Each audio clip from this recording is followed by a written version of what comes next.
Okay, welcome to another episode of Real Estate for the Now. Today, I'm here with my neighbor and friend Justin Griffin. Justin, how you doing? Hey, Jake. Yeah, man, thanks for coming in. So, quick background: you were born in Fort Wayne, grew up in Decatur. Now back in Fort Wayne, as I mentioned, we live in the same neighborhood. Married with two children, and you've been with Whitetail Properties for 2 years now. The reason I wanted to chat today is you've quickly established yourself as a land expert. You've done a great job of marketing yourself, branding yourself, but also you've been putting up the sales to back it up. So tell us a little bit about Whitetail Properties and how you got involved with them. Yeah, right when I came on to real estate, I joined Stefan Group. They did a lot of land, and that's what I'm passionate about. There wasn't a lot of land listings, so I saw Whitetail Properties had a lot of listings in southern Indiana and throughout the whole United States. And so I reached out to them, said, "Hey, where's all the listings at? I'm an agent." They're like, "Well, we're actually looking for an agent up in your area." So three-step process. I hired on and been with them for 2 years, like you said. And what's a little bit different about them than the traditional brokerage model? Yeah, we only focus on land or homes on acreage, tillable land, ag land. So we sell a lot of farms, a lot of hunting properties, a lot of homes on acreage. So anything with 1 acre above, we target that. We do sell in residential subdivisions, but we don't. That's not our target audience. So Okay. And now with this market's been on fire for a while. Land, I get asked about land pretty regularly. We run a lot of ads, and people sign up and are looking to build, or eventually, buy and hold and eventually build. What are you seeing going on with the land market right now? Obviously, interest rates rose. Are you seeing any changes, or are like days on market longer? What's kind of going on in the land market right now? yeah, that 2 to 5 acres of land is on fire. You post something in that area, and everybody's wanting that to build on. Um, Days on market, it all depends on price. Hmm. I think something just went under contract for 114,000 acre on West Hamilton. Hmm. So that's, I mean, obviously a very high price, but landowners usually can wait. It's just land; they're paying taxes on it. It's not. So days on market can get up there, but if it's priced right, it's flying off the shelves.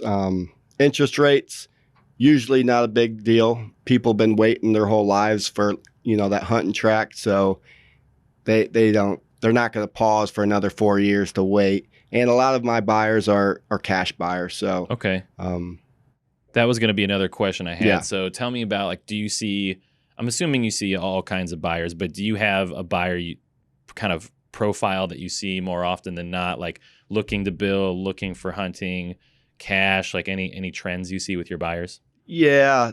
So hunting properties, obviously they've been waiting a long time. They're a lot of cash buyers. A lot of people invest in land, so they've been waiting for this shift in the market to actually put their money into it instead of paying top dollar for price per acre. A lot of people are 1031 exchange money, so they've sold a piece of property, put it in a 1031. They have 45 days to um, actually market or target up to three properties, and then they have to buy it within like 180 days. Okay, So so you see a lot of investment money. I'm assuming yeah, maybe like older, like up there in age, maybe higher net worth, and this is something they've been wanting forever, and maybe like yeah, either phasing out of business or slowing down or something, like maybe kids are grown and they're going to finally make a move on it. Is that something you see sometimes? yeah. Some of it's farm ground, Hmm. so obviously they have to have it for their living. So they are selling one piece to get a piece closer to their house. Um, a lot of people are, since COVID, they can work from home, so they are selling this house in the subdivision, and they want to get a piece of ground. So they have that equity from selling their house at a very high, and then now they're building with a builder, so they need 5 acres. So Nice. Yeah, that would hopefully be me one day. right, me too. Um, okay. And then, so let's say talking to maybe agents who are newer and looking to price out land or maybe buyers that are looking to buy, what are some things you look at to assess value aside from the obvious of like just the acreage? Like what are some other factors that go into assigning value? Uh, so I have Acre Value, which is software that says this. It dives a little bit deeper into what was planted there, like ag land. Um, yeah, say that again. I was saying, how do you assess value for the land? Like, aside from just the acreage, are you looking at, like if there's trees, if it's Mm. clear, if it's next to rivers, like what are some other things that you use to factor in value? So timber value is kind of big. The landowners planted those trees 40 years ago. The top selling trees right now are walnut and white oak. Okay. So if you those are two trees that you can really look at. And then a logger will come on. There's a competitor of ours. He has a logging company.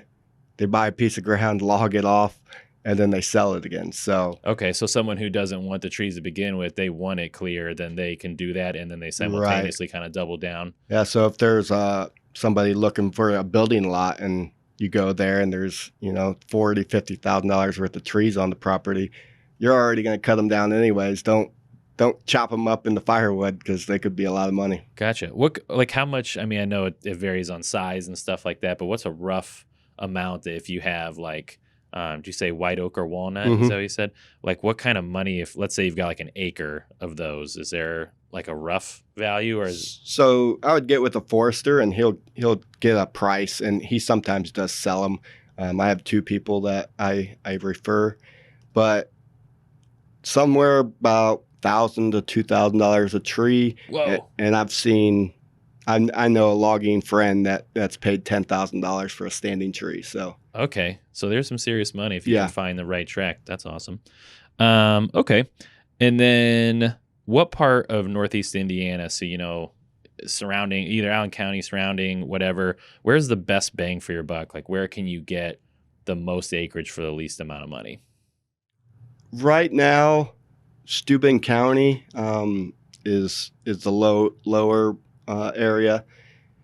It's still getting up there. It's starting to get up there, Sure. but I like Steuben County for a price per acre. You get into Wabash. Wabash is a little bit farther away from Fort Wayne. So, but Whitley County, Noble County, DeKalb, those are Allen, of course, Yeah. but they're just very, very high right now. But it's close to all their work. So Yeah.